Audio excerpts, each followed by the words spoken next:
Hey guys, it's Zach here again, and today I just wanted to make a little video about vaping. I just wanted to kind of give you the rundown for beginners of like where you should start, and just give you little tips and show you how things work and everything, because a lot of people, they want to quit smoking and they want to go into vaping, but they really don't know anything about it, and so they're discouraged about it and they don't know where to start, and they end up buying, you know, cheap disposable cig-a-lights at gas station and stuff. Don't do that. Don't ever go to QT or whatever and buy an Enjoy. Don't get me wrong, the blue starter kit, if it works for you, go for it. It's improved a lot over the years, and that's in some gas stations and stuff, but you're really not going to find a blue starter kit in any vape shop, because cig-a-lights, the batteries just don't cut it for you pack-a-day smokers and you heavy smokers. So first I want to talk about batteries, the different types of batteries you can use, and then I want to talk about atomizers, how atomizers work, what is e-liquid, what are you inhaling, what's happening there, how it's powered, all that stuff. My personal story, I started vaping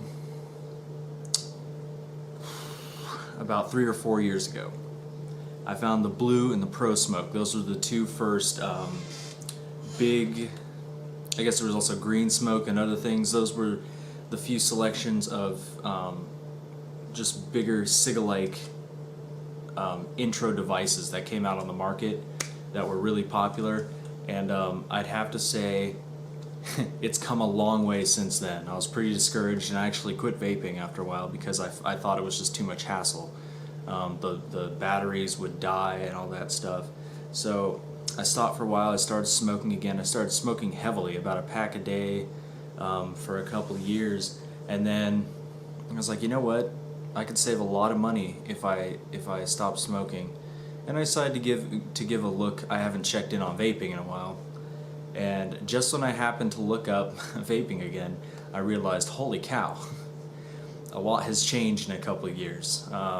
Devices are now extremely reliable. Battery life is super long.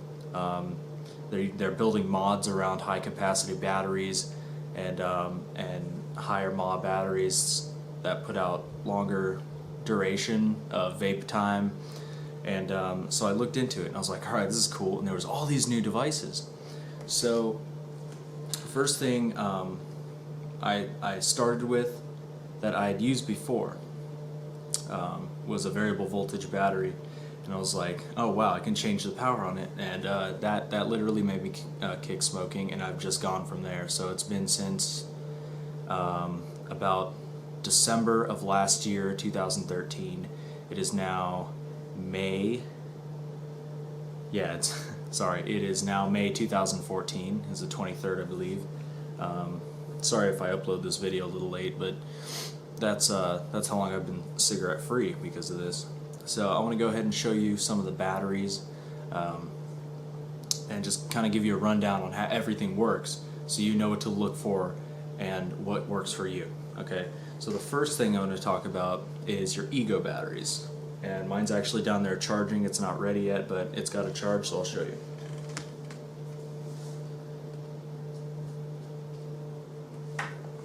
Okay, the ego battery.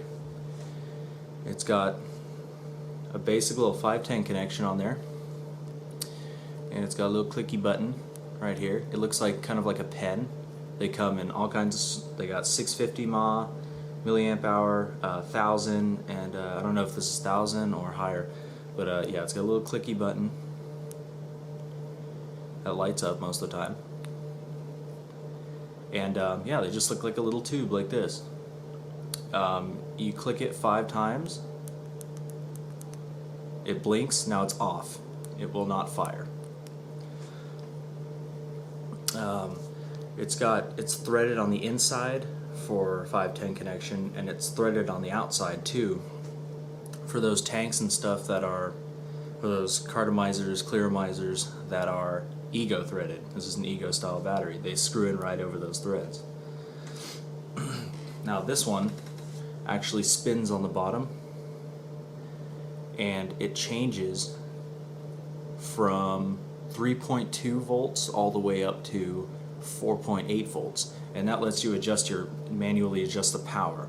So for beginners, if you're a heavier smoker or you smoke menthols or something, I highly suggest getting a variable voltage Ego battery, like an Ego Twist.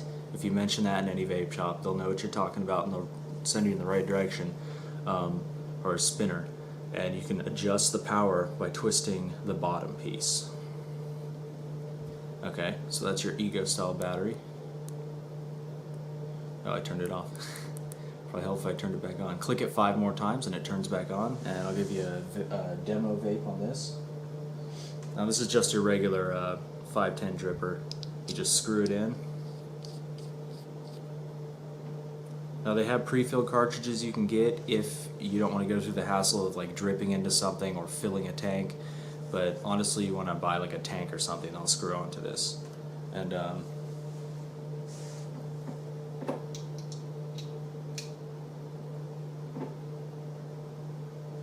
let me actually attach a tank to kind of show you how that works. Now this is a mini Pro tank, and I'll be using this for vaping demonstration. You just screw your tank or atomizer onto the battery. You pick your selected voltage, which I like mine high at all times.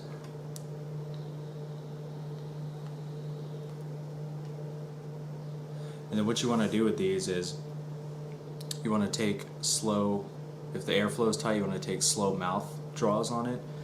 It's not like a cigarette. The harder you drag is not going to help you.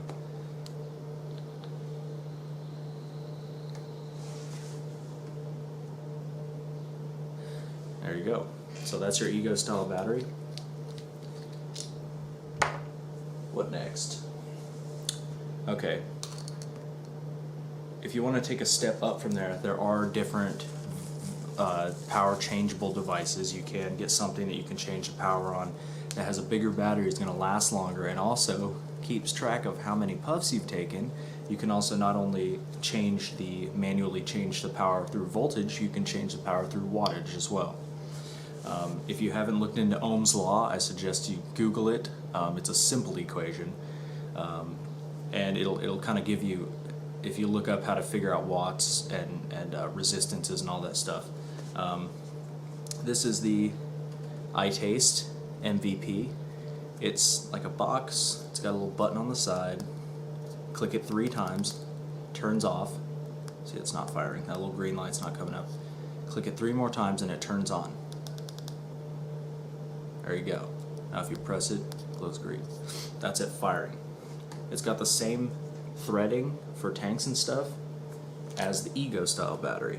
They're all pretty much going to have either a 510 connection or the threads on the outside for the Ego style tanks and stuff.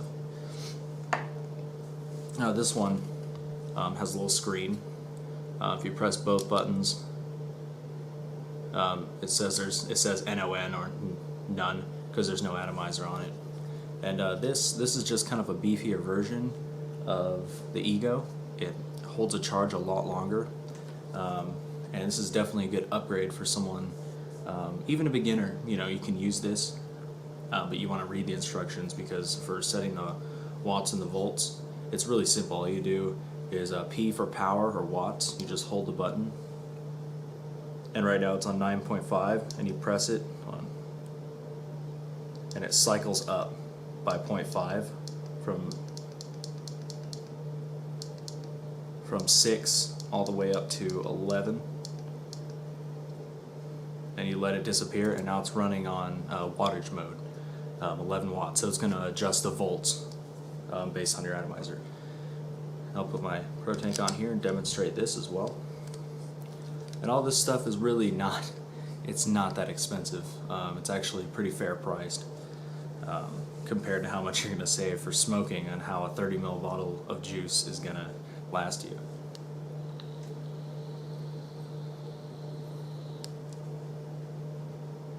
Yeah, see, a little more power with that. I have it set to 11 watts.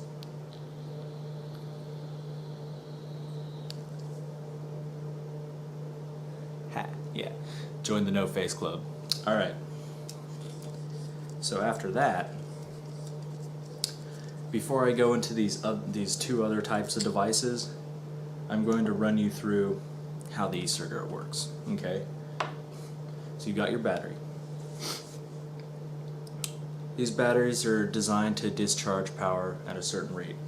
These EcoStar batteries are made specifically, you can look up the specs for them, but they charge, they create a connection through the threads. When you connect them, there's a little connection, there's a pin right there for the atomizer that touches the positive post of the battery, and then this out part that screws down is your ground. And basically what it's doing is inside here there's a little coil, a little wire coil, and it's wrapped around a silica wick, and the juice feeds down into the wick, and basically you're just heating, like kind of baking the juice, and it's vaporizing. E-liquid contains propylene glycol and glycerin. Propylene glycol is completely safe. It has always been FDA approved. We use it in food, we use it in hair care products, health products. I've actually read propylene glycol in a few food products that I've eaten. It's used for nicotine sprays that you spray in your mouth. It's just a component of a lot of everyday things, and it's completely safe to consume.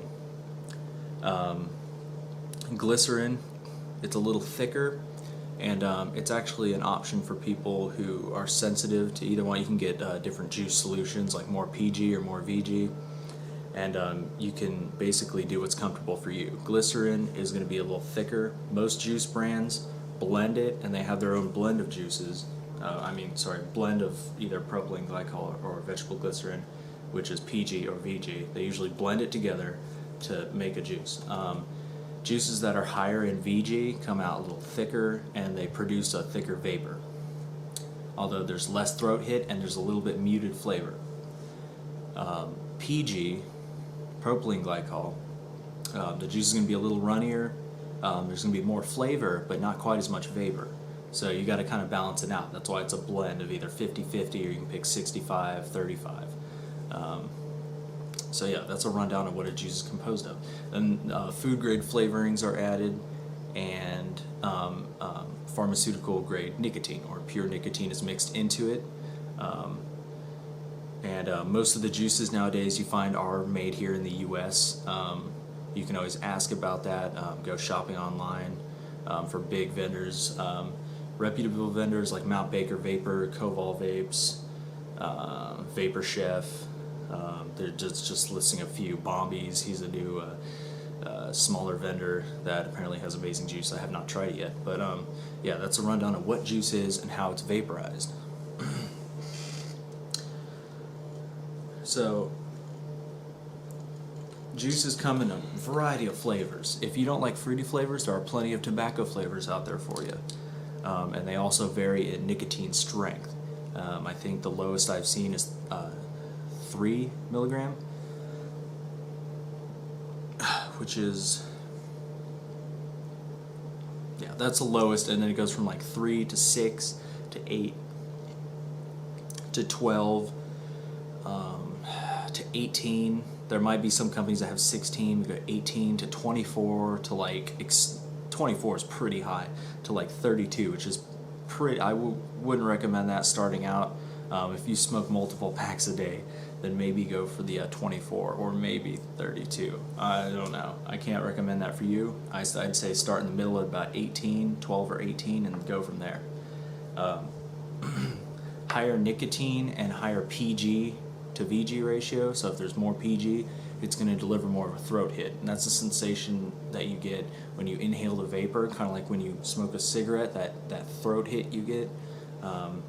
If you want more throat hit, you want to go higher PG and higher nicotine.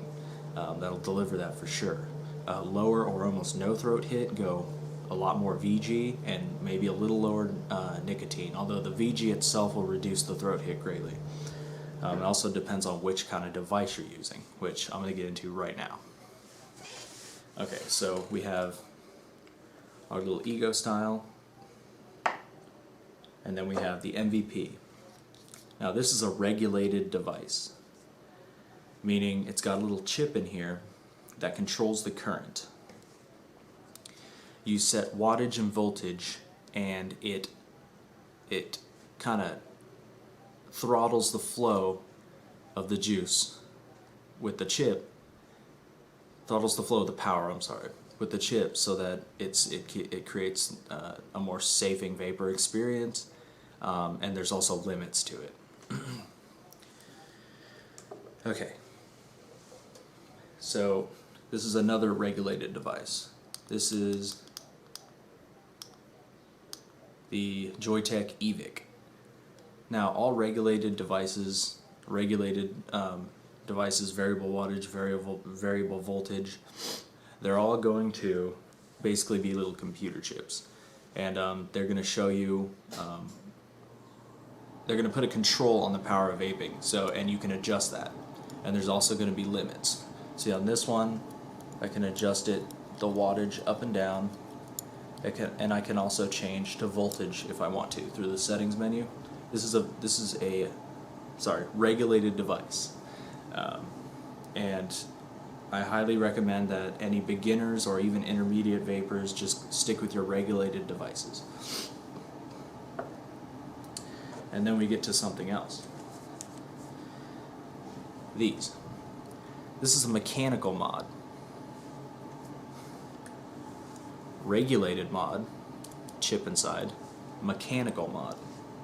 Now, mechanical mods are extremely simple, although the power regulating falls onto you. It's up to you to be able to regulate your power and know your current so that it's safe to vape and you're getting the most enjoyable experience out of it. Mechanical mods allow you to be very versatile in how much power you put into vaping. This is simply a little button, switch, battery, and a tube. It's literally just a metal tube. And all of this does really is has a few parts. Put the battery inside. It's basically just a battery holder. Oh, sorry. And it's just a metal circuit.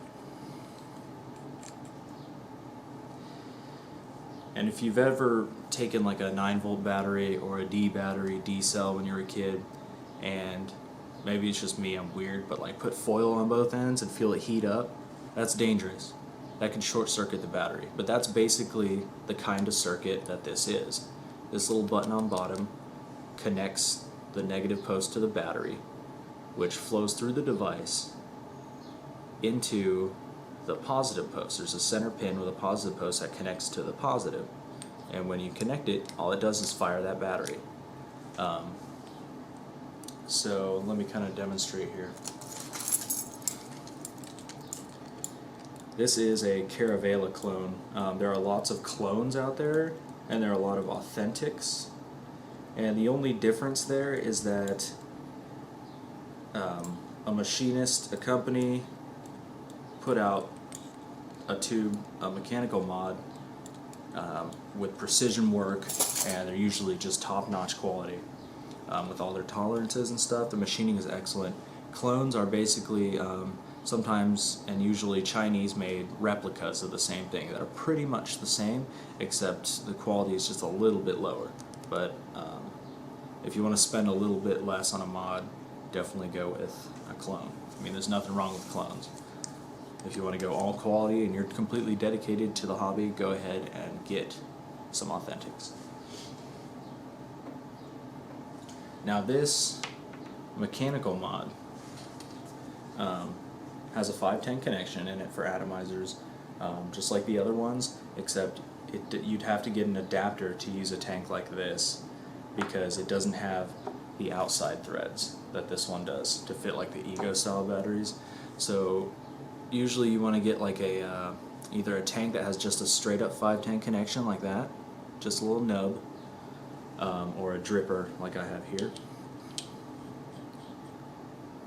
And yeah, so you definitely want to, these are pre-built coils, like this is some more advanced stuff, but you can build your own coils on these. There's little screw posts. You buy the Kanthal wire, and you create your own coils. You'll have to look up some videos. I recommend Rip Trippers, Grim Green, and a few others. Those are just the top ones I can think of. But yeah, you basically build your own coils. There's a positive post in the center and negative posts on the outside. And you complete the circuit, and it just heats up those coils that you built. And I have it wicked up with cotton, not silica. That's basically it. It's pretty simple. But you have to know what the resistance of your coils are, and if your battery amp limit can safely support and power those coils, which you should always have an ohm reader. Which you can buy those online, or you can press both buttons at once and it'll read the resistance. And that goes back to Ohm's law, that equation I told you about. Go Google Ohm's law if you decide to get into vaping, or if you decide to get into mechanical mod vaping. I highly recommend you look that up. It's a simple equation, but it'll be the difference between safely vaping and short-circuiting a battery that could start venting, and that would be bad.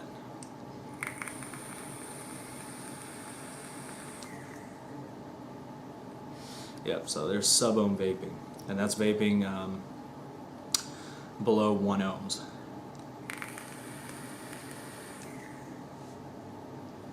No face club again. Alright guys, so that's the basics of vaping. I highly recommend it to anyone who's trying to quit smoking. Look around. Go ahead and start off a little Ego style battery. Just a little tube battery like this. Just ask them for a little twist one, and I think you'll be fine. That's how I started on it for real, and I quit smoking immediately. I've saved a lot of money not going out and spending $5 a day or more on cigarettes. Or if I'm going to a party that night, buying 2 packs and fucking... And you're not going to really get weird looks for vaping anymore, because, I mean, it's kind of hit mainstream by now. Why do you think the FDA is like, whoa, what the hell? Because people are all vaping now. And I think it's a really good thing, and I really hope the vaping regulations go to suit our needs in these small businesses out here. And I just wish the best for vapors, and I hope everything goes through alright. So, peace out, thanks for watching, and I hope you learned something in this video. See you later.